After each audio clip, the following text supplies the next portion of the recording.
Bom dia.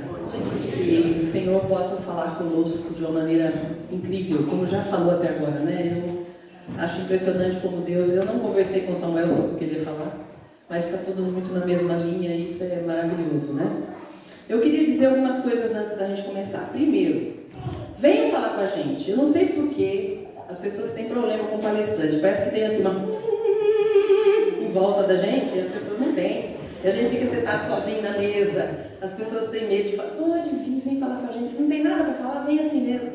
Abobrinha, venha falar abobrinha. Coisa séria, venha. Não tenha medo, se aproxime. Nós somos gente como você, né? Quando fala que a gente é gente como Elias, eu já tenho um pouco de dificuldade. Mas nós somos gente como você, tá? Segunda coisa, eu quero explicar e já pedir perdão por estar sentada. Eu fiz uma cirurgia há 1 mês e 15 dias na perna, para desentortar a perna. Então estou com a placa aqui, 6 parafusos, tentando desmamar aí da auxiliadora, porque eu tinha a Maria, que era uma muleta, e a auxiliadora. Agora só estou com a auxiliadora, e se Deus quiser, nos próximos dias vou ficar por minha própria conta, né? Falei que eu era quadrúpede, eu sou um trípede agora, e depois eu vou virar bípede de novo. Então é muito bom estar aqui, gente. É muito bom poder falar da palavra de Deus, compartilhar. E é muito bom poder estar aqui, gente, já descansa só de chegar aqui, né? Eu cheguei aqui e fiz... Muito bom, que lugar maravilhoso. Que Deus continue abençoando todos que estão dentro desse projeto e que ainda muitas coisas do Senhor aconteçam aqui para a glória dele. Vamos abrir a nossa Bíblia no Evangelho segundo Lucas, capítulo 24, versos 13 até o 35. Lucas, capítulo 24. Que nós temos aqui, do 13 até o 35.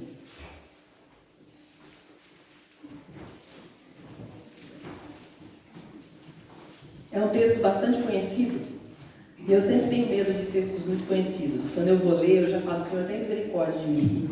Porque a gente acaba passando os olhos por cima e passa despercebido muitas coisas que Deus tem a nos dizer. E esse texto me impactou demais quando eu li de uma forma diferente, né? Lucas 24, a partir do versículo 13. Naquele mesmo dia, 2 deles estavam de caminho para uma aldeia chamada Emaús, distante de Jerusalém, 60 estádios, mais ou menos 11 quilômetros. E iam conversando a respeito de todas as coisas sucedidas. Aconteceu que, enquanto conversavam e discutiam, o próprio Jesus se aproximou e ia com eles. Os seus olhos, porém, estavam como que impedidos de o reconhecer. Então lhes perguntou Jesus: que é isso que vos preocupa e de que ides tratando à medida que caminhais? E eles pararam entristecidos. Um, porém, chamado Cleopas, respondeu dizendo: és o único, porventura, que, tendo estado em Jerusalém, ignoras as ocorrências desses últimos dias? Ele lhes perguntou: quais? E explicaram: o que aconteceu a Jesus, o Nazareno, que era varão profeta, poderoso em obras e palavras, diante de Deus e de todo o povo, e como os principais sacerdotes e as nossas autoridades me entregaram para ser condenado à morte e o crucificado. Ora, nós esperávamos que fosse ele quem havia de redimir Israel. Mas depois de tudo isto é já esse o 3º dia desde que tais coisas sucederam.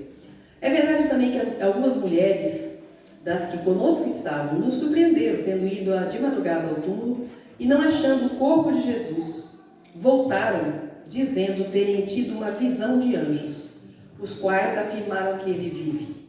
De fato, alguns de nós foram ao sepulcro e verificaram a exatidão do que disseram as mulheres, mas não o viram. Então, lhes disse Jesus: ó nécios e tardos de coração, para que crer tudo que os profetas disseram. Porventura não convinha que o Cristo padecesse e entrasse na sua glória? E começando por Moisés e discorrendo por todos os profetas, expunha-lhes o que a seu respeito constava em todas as Escrituras. Quando se aproximavam da aldeia para onde iam, fez ele menção de passar adiante. Mas eles o constrangeram, dizendo: fica conosco, porque é tarde, e o dia já declina. E entrou para ficar com eles. E aconteceu que, quando estavam à mesa, tomando ele o pão, abençoou-o e, tendo dado graças, lhes deu. Então se lhe abriram os olhos e o reconheceram, mas ele desapareceu da presença deles. E disseram um ao outro: porventura não nos ardia o coração quando ele pelo caminho nos falava, quando nos expunha as Escrituras, e na mesma hora, levantando-se, voltaram para Jerusalém, onde acharam reunidos os 11 e outros com eles, os quais diziam: o Senhor ressuscitou e já apareceu a Simão. Então os dois contaram o que lhes acontecera no caminho e como fora por eles reconhecido no partir do pão. Que Deus nos abençoe na sua palavra.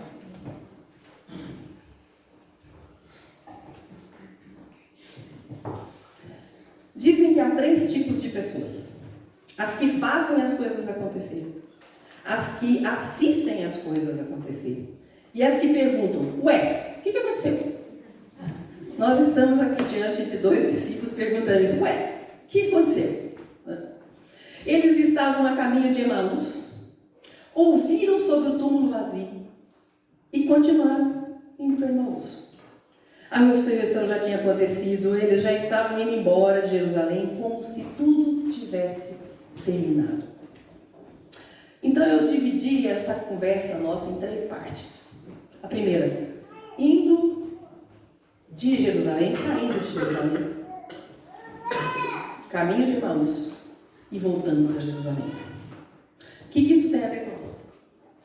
É muito interessante, porque esses homens eram discípulos de Jesus, convivendo com Jesus 3 anos, certo? Pelo menos. E o que a gente vê aqui é que eles ouviram testemunhos muito sérios, as mulheres contaram. João e Pedro e João confirmaram que isso tinha acontecido. E isso não foi suficiente. Mas há mais uma coisa que também me chamou muita atenção. É que, eu não vou ler todos os textos, eu vou citar, se você quiser marcar aí. Mas olha só. Marcos 16:7 diz o seguinte, que quando as mulheres estavam ali no túmulo, o anjo disse para elas assim: mas ide, dizei a seus discípulos e a Pedro que ele vai adiante de vós para Galileia. Ali o vereis como ele vos disse. Quer dizer, Jesus já tinha dito isso. Aí eu fui atrás disso. Aí você vai ver lá em Mateus 26:32 e Marcos 14:28, Jesus dizendo: mas depois da minha ressurreição, irei diante de vós para a Galileia. O que seria o óbvio? Eles irem para onde? Para a Galileia. Aí você fala assim: não, mas eles só foram para Emaús. Gente, Emaús fica a 11 quilômetros de Jerusalém. A Galileia fica ao norte de Israel, a 100 quilômetros de Jerusalém. É bem diferente, né?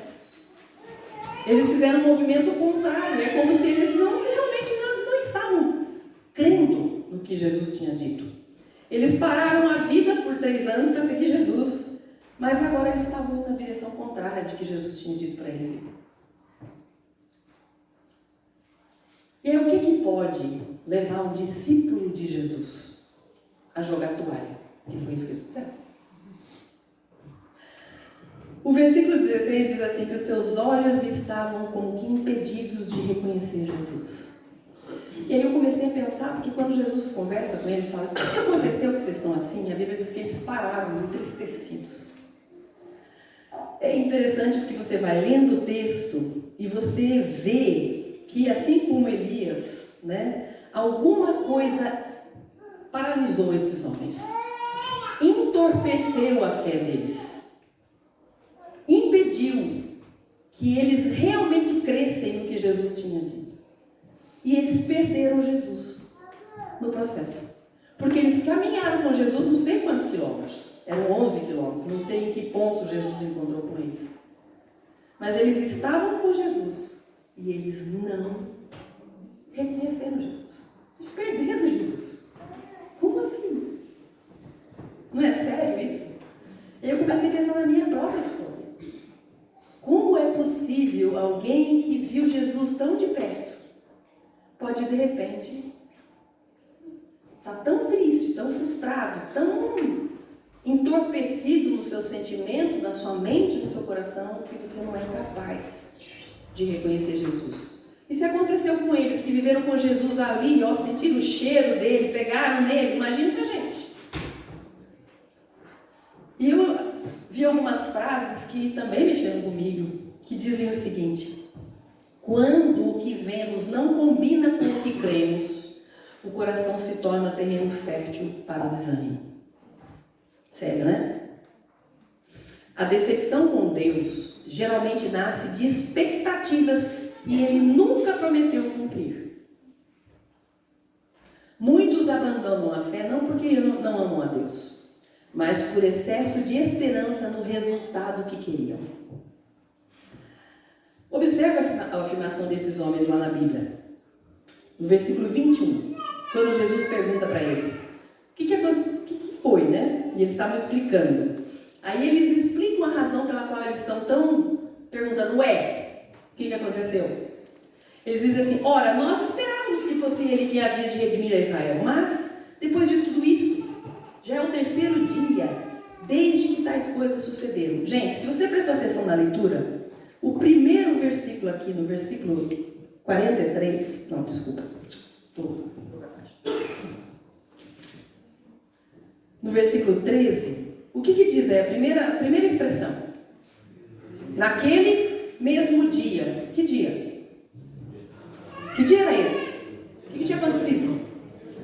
Era o dia da ressurreição. Eles tinham ouvido tudo aquilo, os discípulos já tinham confirmado e tal. Naquele mesmo dia. Mas onde é que eles estão parados? Olha lá, no versículo 21 de novo, lá no finalzinho. E já é o terceiro dia desde que essas coisas sucederam. Onde é que eles estão parados? No túmulo. Na cruz. Eles estão parados no Calvário. Ou no túmulo de Jesus. Eles não conseguiram acompanhar o que estava acontecendo. Eles pararam ali. As notícias que eles ouviram das mulheres, que eles falam que surpreenderam a eles, lá no versículo 22, eles falam que eles ficaram surpresos com aquilo. Não, porque eles não acharam, mas não acharam o corpo de Jesus. Depois, alguns dos discípulos também falaram. Nada disso foi suficiente. Isso me assusta, gente. Isso me assusta, porque o que é suficiente para a gente reconhecer Jesus? E é interessante porque a gente sabe que não foi suficiente, porque o próprio Jesus, no versículo 25, e a gente é meio quando a gente vai ler as coisas, a gente não põe vida, né? Mas eu imagino Jesus aqui numa mescla de ira santa e de tristeza. Porque Jesus fala para eles assim, ó nécios e tardos de coração, para que tudo que os profetas disseram, vocês sabem isso? Como assim? Jesus não estava aqui nem considerando os testemunhos daquele mesmo dia que eles tiveram. Gente que andava com eles, gente de confiança. É como se você chegasse aqui entre os alunos, gente que você conhece, e fala, olha, aconteceu isso, uau, aconteceu, você vai acreditar. Mas eles não, com tudo isso eles não creram. E Jesus estava considerando tudo isso e ainda assim eles não. E Jesus estava dizendo assim, como assim as Escrituras falam sobre isso? Será que a gente não tem o mesmo problema, gente? Às vezes eu penso que as nossas frustrações e desânimos são fruto, sabe de quê? De nós estarmos limitados pelos nossos pressupostos que nós criamos, que limitam a nossa visão. Eles estavam num estado que os impedia de reconhecer Jesus. Eles estavam se movendo geográfica, histórica e espiritualmente para longe daquilo que Jesus tinha dito para eles. Isso é muito preocupante. O que é que está acontecendo conosco, agora vindo para cá, que nos faz saber de verdades de Deus, termos testemunhas dessas verdades e não sairmos do estado de frustração, desânimo e até incredulidade? Não é que a gente não sabe, a questão é que a gente não crê que sabe. E uma das coisas que eu acho interessante é uma frase que aparece no versículo 21, muito sutil, mas que me pegou. O frustrante depois de tudo isso. Eles falam isso. Lembra do versículo aí? Versículo 21. Ora, nós esperávamos que fosse ele quem havia de redimir Israel. Mas depois de tudo isto, e já este é o terceiro dia desde que tais coisas aconteceram. Gente, essa frase eu já usei demais. Era como se eles estivessem dizendo assim, depois de todos esses 3 anos, depois de toda essa expectativa, olha o que aconteceu. Aí eu fico pensando em mim e fico pensando em você. Muitos de nós, líderes, servimos a Deus e jogamos tudo fora, a gente larga tudo para seguir o Senhor. Tenho certeza que é a história de praticamente todos aqui. Nós nos sacrificamos. E muitas vezes nós entramos em frustração por causa desses pressupostos. Eles pressupunham que Jesus ia libertar Israel dos romanos, ia ser aquela luta maravilhosa, ele ia ser o novo rei de Israel. E nós? Será que nós também não entramos muitas vezes e servimos ao Senhor com alguns pressupostos que nos frustram? Por quê? Porque a gente pensa assim, não, depois de tudo isso que eu já passei, isso não pode acontecer comigo. Ou, depois de tudo isso que eu passei, no mínimo tem que acontecer isso comigo. A gente tem umas expectativas que eu ouço muito e tem uns testemunhos, que eu chamo de testemunhos. É gente que fala assim, não, eu dei meu dízimo, então agora Deus tem que achar estacionamento para mim lá no centro, onde não tem estacionamento. Umas coisas que a gente põe na boca de Deus, que meu Pai do céu, só Deus para ter paciência, né? E eu tenho uma história interessante, que meu irmão trabalha na Caixa Econômica Federal. E ele disse que um dia o supervisor geral da Caixa Econômica Federal do Brasil ficou sabendo que lá em Brasília tinha uma agência onde uma pessoa estava atendendo o telefone de qualquer maneira. Aí ele falou, não, me descobre essa agência aí para ligar lá. Aí ele, o supervisor, ligou, a pessoa atendeu e falou, oi. Ele, oi? Onde está falando? Aqui é a Caixa Econômica Federal, né? Aí o supervisor falou assim, você sabe quem está falando aqui? Não, senhor. Aqui é o fulano de tal, supervisor geral da Caixa Econômica Federal. Aí o rapaz que tinha falado oi, né, falou assim, o senhor sabe quem está falando aqui? Ele falou, não. Eu falei, que bom, desligou. Eles estão procurando o moço até hoje. Mas às vezes a gente faz isso com Deus. O senhor sabe quem está falando aqui? O senhor sabe com quem o senhor está falando? Eu nunca me esqueço que eu passei por isso. Várias vezes, eu passo muitas vezes, mas essa aí é mais marcante. Porque eu estava falando para os adolescentes lá nos Estados Unidos, uma luta espiritual tremenda. E quando eu cheguei em casa, tinham assaltado a nossa casa. Eu fiquei muito brava com Deus. Eu estou lá suando com essa meninada, esses aborrecentes. E eu chego aqui em casa e ainda acontece isso comigo? E eu imaginei esses homens, eles estavam decepcionados com Jesus. Jesus tinha traído eles. Como assim? Aí eu acho lindo demais. Como Jesus traz esses homens do caminho para longe de Jerusalém, para voltar ao pronto de início, de uma forma tão incrível como só Jesus pode fazer. Eu falo que, olha, eu gosto de ler em Jesus algumas coisas. As perguntas que Jesus faz. Gente, eu estou gargalhada às vezes. Chega com um homem, 38 anos, caído lá no meio de um monte de gente aleijado, coxo e tal, e fala, querem ser curado? Não, eu estou aqui, sabe, porque é tão bom ficar aqui deitado no meio desse povo. Que tipo de pergunta é essa? Mas Jesus nunca pergunta para saber algo. Ele pergunta para fazer a gente ver o que a gente não está vendo. E Jesus começa, a Bíblia diz, a primeira coisa que eu acho lindo no versículo 15. Enquanto eles conversavam e discutiam, o próprio Jesus se aproximou. Gente, eu vou contar um pedacinho de uma história, eu já fico emocionada porque Deus tem me abençoado demais.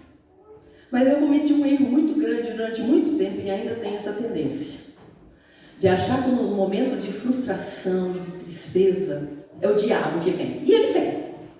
Ele gosta desses momentos que a gente está, né, no chão, porque Jesus não pisa a cana quebrada e nem apaga o pavio que fumega. Mas o diabo, ele pisoteia. E eu sempre tive essa tendência. E eu sofri abuso sexual quando era criança. E eu conto isso hoje como uma história que parece que é outra pessoa. Eu não sou mais eu, porque Deus realmente tem me curado nisso aí. E eu contei, o Samuel foi o primeiro, eu falo que ele está comigo porque realmente Deus não deu escolha para ele. No primeiro dia de namoro nosso, eu já contei tudo para ele, falei, se quiser ir embora pode ir. E ele ficou, então. E sofreu as consequências de ter ficado, pobrezinho. Mas, a segunda vez que eu contei, eu tinha de 35 para 36 anos, com o pastor Osmar Ludovico, não sei se alguém aqui já ouviu falar dele. E eu contei para ele e falei assim para ele, por que é, porque eu sempre fui muito rebelde, hoje eu estou um pouquinho menos, por que é que Deus deixou acontecer isso comigo? Tinha 5 anos, filha de pastor. Enquanto meus pais estavam dedicados a Deus, ele permite que isso aconteça comigo. E o doutor Osmar Ludovico não é como eu, ele fala assim, minha irmã, minha cara, com essa paciência e parando em cada palavra para falar, que me irrita profundamente, não faz né? E aí ele chega para mim e fala, minha irmã, eu não sei o que aconteceu, mas Deus tem misericórdia de quem Ele tiver misericórdia. Rapaz, eu não pulei no pescoço desse homem, porque tinha um espaço, uma mesa entre nós dois. Eu fiquei com tanta raiva dele, eu fui dormir com raiva.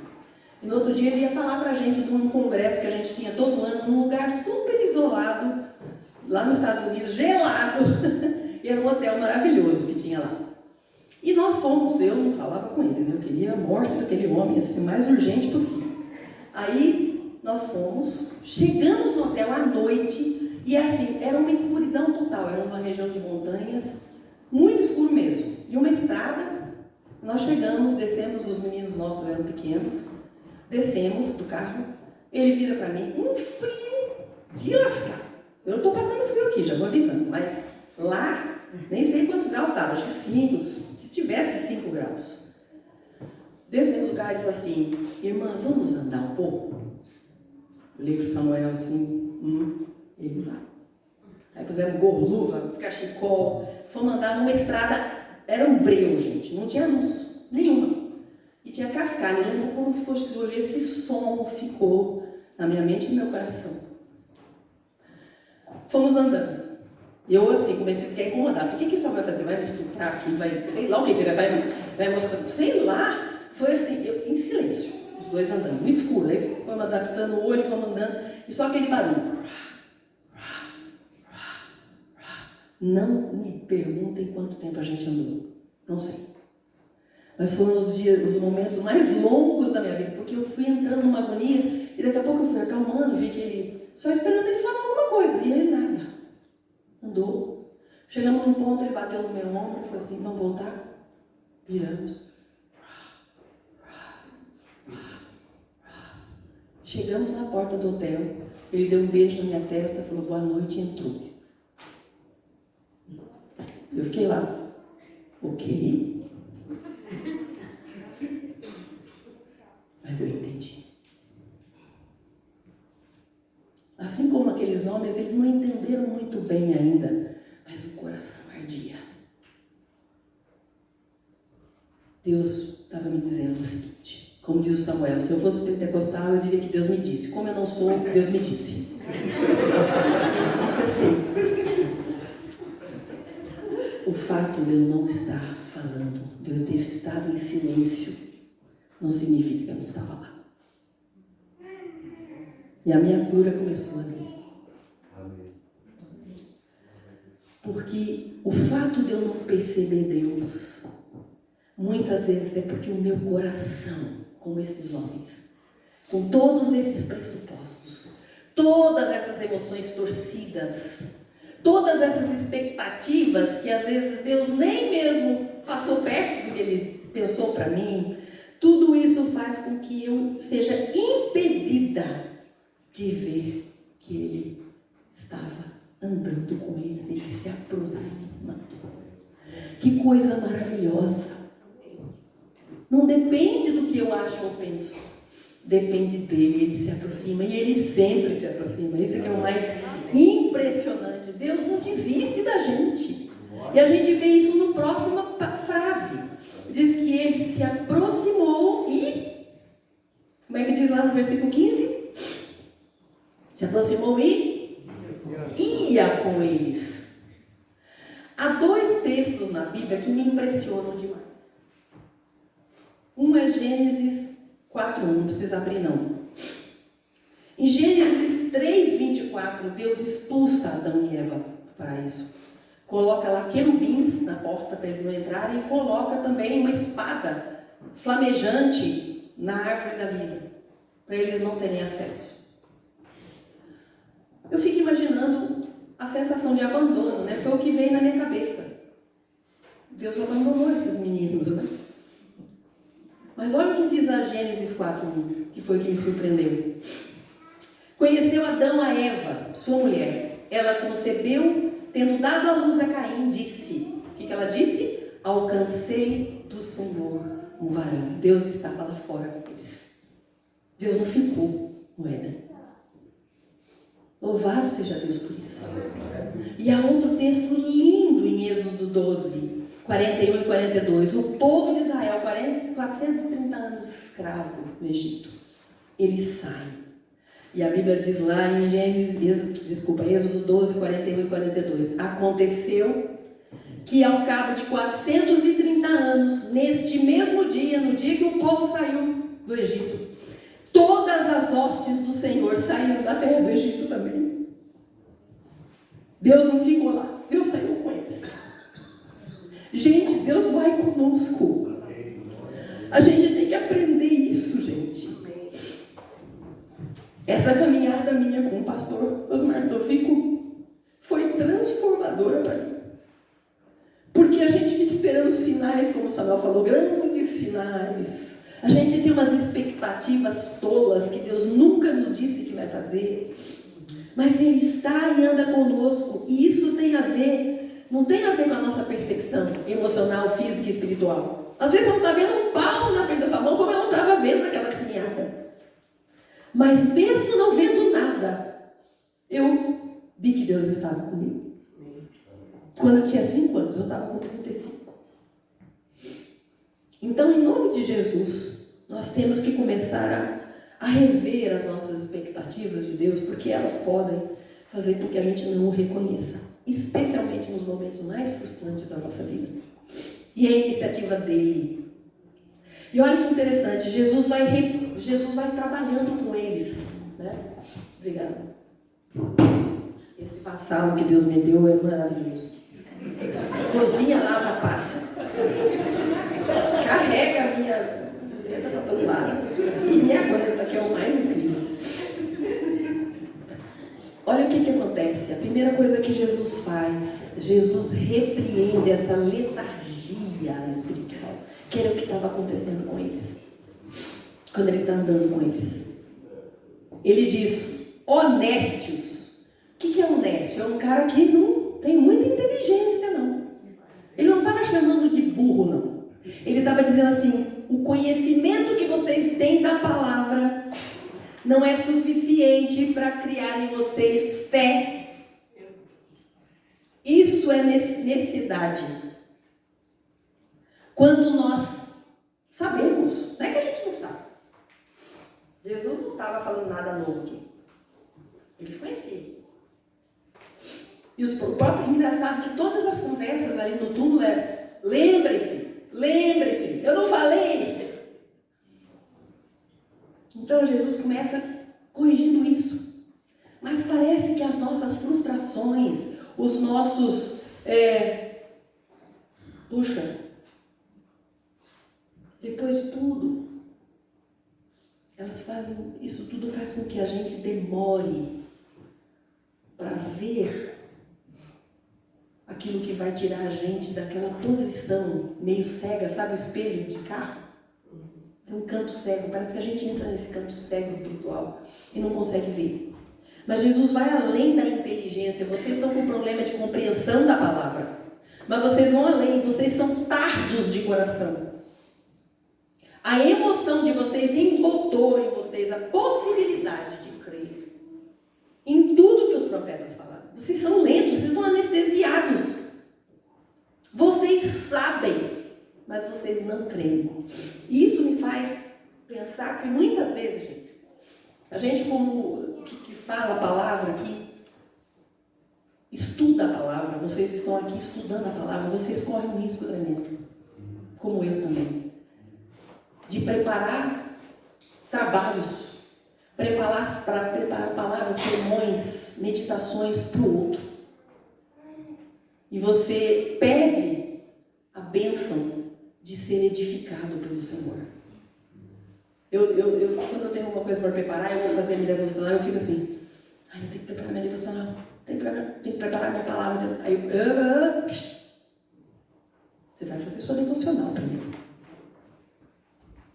O resto o Senhor vai mandar. E é incrível que sempre as palavras que Deus me dá são nas minhas devocionais. São coisas que Ele coloca no meu coração.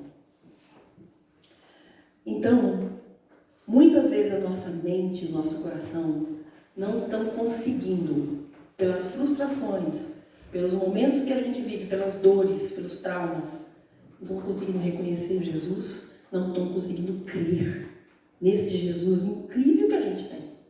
Mas aí Jesus vai além de repreender a letargia espiritual, Jesus faz um intensivão com eles. É o Instituto Bíblico Maranata itinerante e intensivo. Olha o que Jesus faz. Porventura não convinha que o Cristo padecesse e entrasse na sua glória, e começando por Moisés, discorrendo por todos os profetas, expunha-lhes o que a seu respeito constava em todas as Escrituras, versículos 26 e 27. Foi um intensivão. Não foi? Acho que vocês não têm um intensivo desse aqui, tenho certeza. Mas o interessante é que, desculpa que eu pulei o negócio aqui que não devia, que ao explicar as Escrituras, eu fiquei pensando na minha caminhada com o Osmar Ludovico, que foi em silêncio. Imagina caminhar com Jesus, expondo as Escrituras. Que loucura foi isso, né? Ao explicar as Escrituras, Jesus reacendeu nos discípulos as verdades eternas de Deus, restaurando a fé, a esperança que estavam adormecidas no coração deles e na mente deles, e nas expectativas erradas deles. Jesus não trouxe nada novo, ele apenas revelou com poder o que sempre esteve lá e estava passando despercebido. Muitas vezes nós entramos e saímos dos nossos estudos da Bíblia ilesos do Espírito Santo. Acontece com vocês? Mas aqui não teve jeito, não. Não é que eles não sabiam, é que eles já não acreditavam mais de verdade. E como é que eu sei disso? Que alguma coisa aconteceu e você sabe. Você lembra do texto? O que eles falam? Não nos ardia o coração quando ele falava com a gente? Seu coração tem ardido quando você abre a palavra? Ou quando você fica em silêncio na presença de Deus? Ou quando você ora? O que pode estar tirando de nós essa bênção? Eu falo que eu gosto muito de andar com o novo convertido.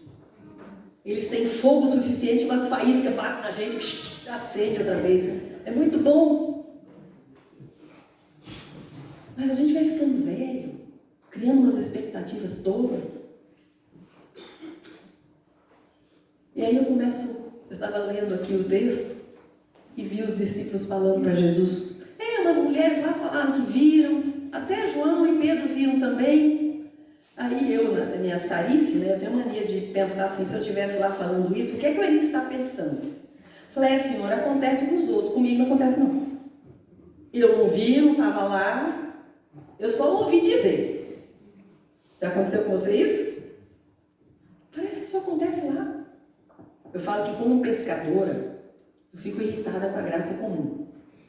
Porque às vezes a gente vai pescar no pesque-sol de lá, faz tempo que a gente não vai, mas a gente ia. Aí tinha um homem bêbado, chato, pegava cada cavalo de peixe. E nós nem beliscávamos. Falei, não, eu não gosto de graça comum não. Isso gosta de chover para todo mundo, o outro pegar peixe eu não. Sabe, essa pessoa acontece lá, não acontece cá. Né? E às vezes a gente trabalha com pessoas, a gente vê Deus fazendo maravilhas na vida delas, e a gente lá, na míngua espiritualmente.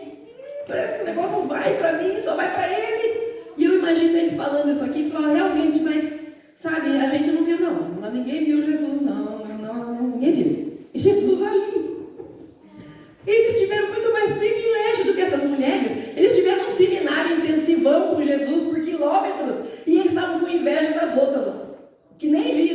Só uma ou duas vinham, né? Deu tempo, gente? Como é que é? Onde é que para? 45. Ó. Isso gera frustração. Ver o outro sendo abençoado, a gente não. Porque a gente tem expectativa do que deveria ou não acontecer conosco porque servimos ao Senhor. E sabe o que isso faz com a gente?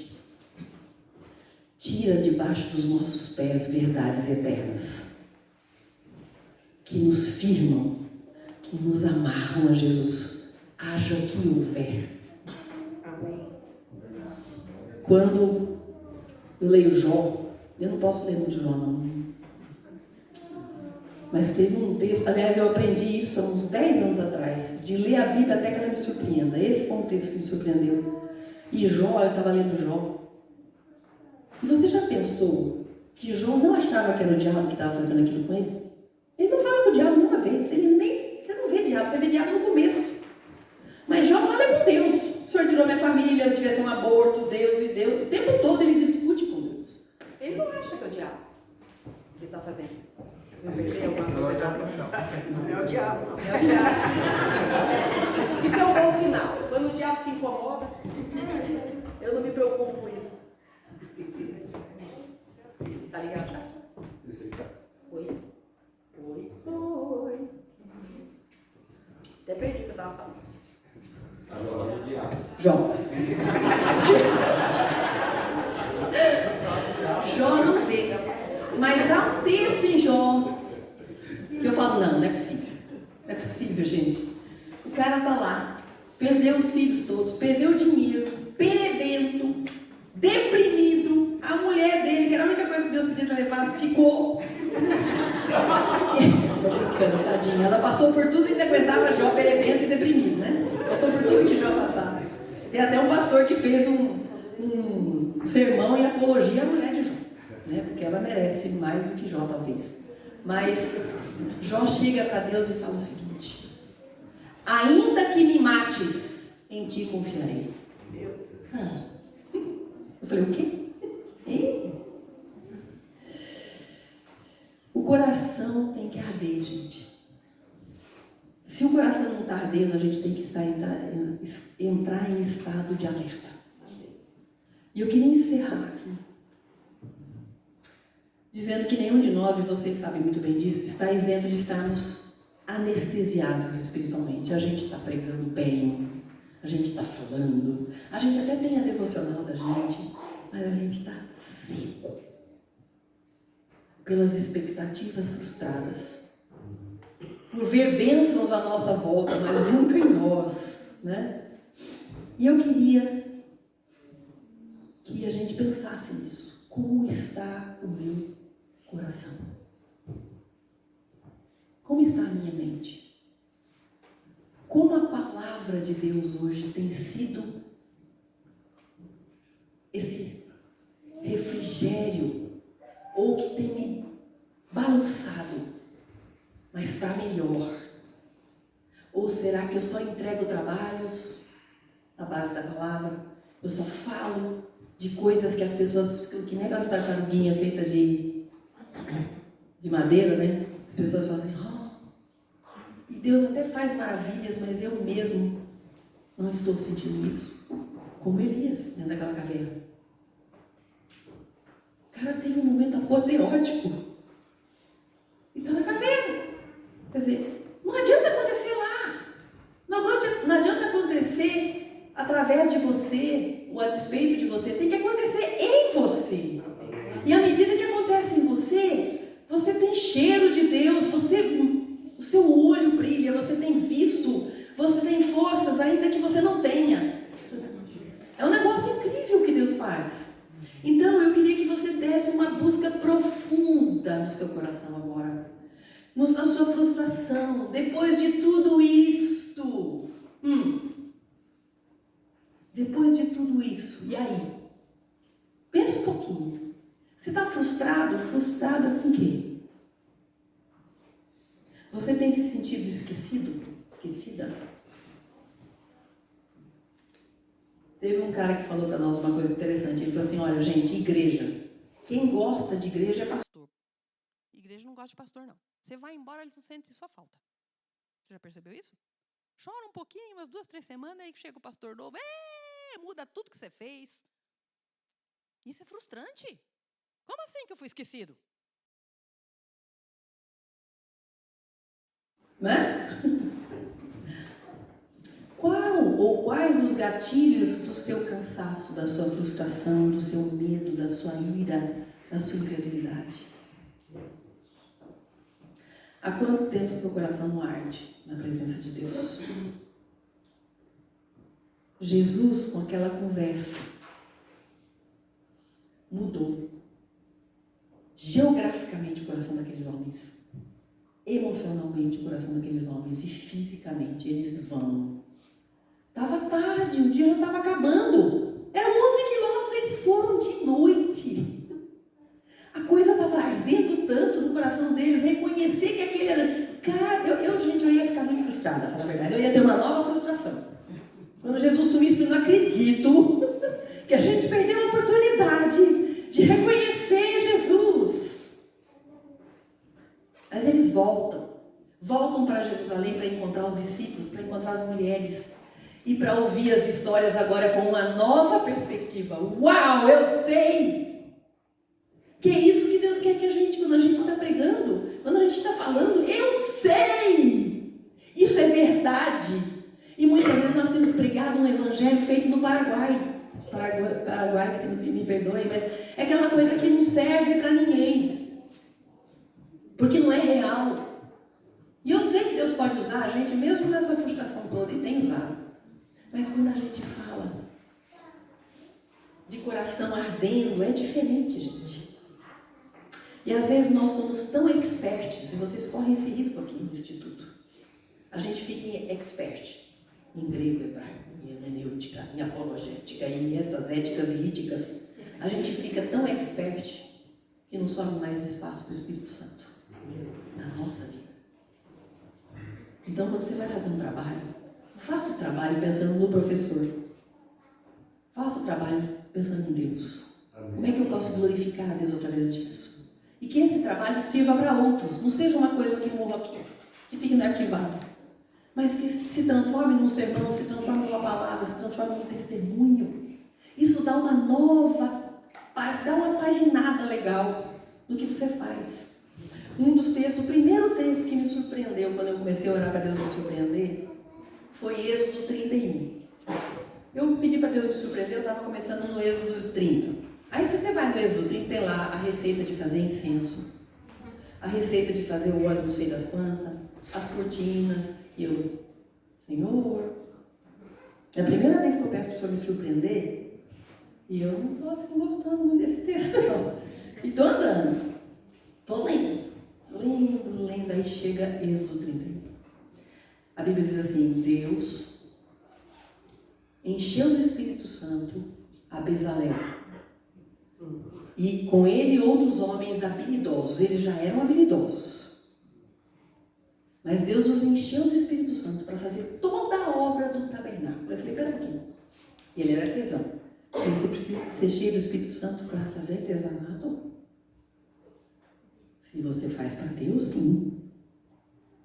Mas o mais surpreendente foi um outro texto, que também me surpreendeu. Primeiro sacrifício de Salomão, lá em Crônicas, não sei se primeiro ou segundo, ele está lá, e a Bíblia diz que ele sacrificou 1000 bois. Mas aí vem a surpresa. No altar de bronze, feito por Bezalel. Aí eu peguei, Bezalel? Bezalel do tempo de Moisés, como assim? Peraí. Aí eu fui pesquisar. Quantos anos entre esse sacrifício e Bezalel? Sabe quantos? Quem quer chutar? 400? Quase lá, 477 anos. É disso que Deus estava falando. E é disso que Deus está falando conosco aqui. Quando a gente está cheio do Espírito Santo, o que a gente faz vai além de nós, porque a história não é nossa. A história é de Deus. A história de Deus. E a sua história viaja com a história de Deus enquanto você está aqui. Aí você vai embora e a sua história continua. Isso para mim foi tão fantástico. Você tem feito as coisas de um bolo a uma tese, uma exegese. Cheio do Santo, cheia do Espírito Santo. Porque isso faz toda a diferença do mundo. Então eu queria que nós encerrássemos aqui orando. Eu queria que você fechasse os olhos e eu vou falar algumas coisas para direcionar um pouquinho a sua oração. Porque Jesus está aqui. Talvez alguns não estejam percebendo ainda. Vamos orar? Jesus, muito obrigada por estar aqui. Nós precisamos reaver aquela fé gostosa, quente, aquele entusiasmo que não tem a ver com idade, não tem a ver com o que eu já fiz, não tem a ver com depois de tudo isso, mas tem a ver com o fato do Senhor estar aqui. E nós temos acesso livre ao Senhor. E nós sabemos muito mais do que aqueles discípulos sabiam. Então nos ajuda, Senhor, a ter essa fé e esse entusiasmo para nós sermos fiéis ao Senhor. Ao Senhor. Não à missão que nós temos, não ao trabalho que nós temos, à função que nós temos, à igreja que servimos, mas é ao Senhor. Dá-nos, Senhor Deus, capacidade de exercer o nosso chamado com alegria, não gemendo. E se estamos gemendo, nos ajuda a identificar o que é que tem acontecido conosco.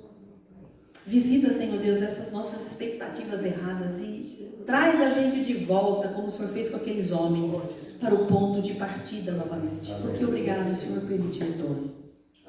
Nos ajuda, Senhor Deus, a viver a nossa vida cotidiana. Pode ter mulheres aqui.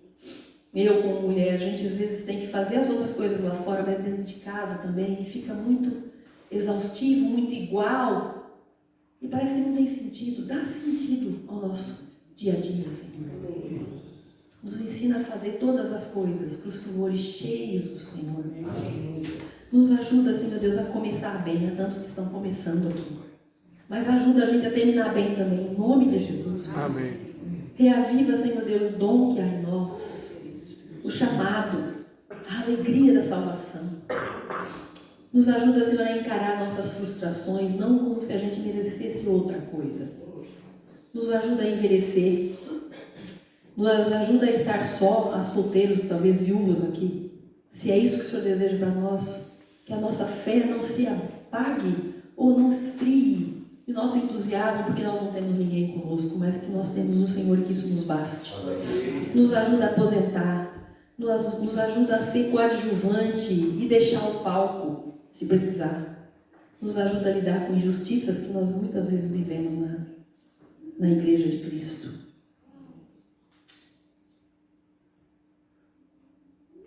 Mesmo que não haja respostas imediatas, Senhor. Amém. O Senhor ainda é aquele que cumpre a Tua palavra. Amém. Nos ajuda, Senhor. Em nome de Jesus. Amém. Amém. Queria ler só uma frase do John Piper. Ainda tem 5 minutos, mas eu vou só ler isso. Ocasionalmente, chore profundamente pela vida que você esperava que fosse. Lamente as perdas. Em seguida, lave o rosto, confie em Deus e abrace a vida que você tem. Amém? Glória a Deus.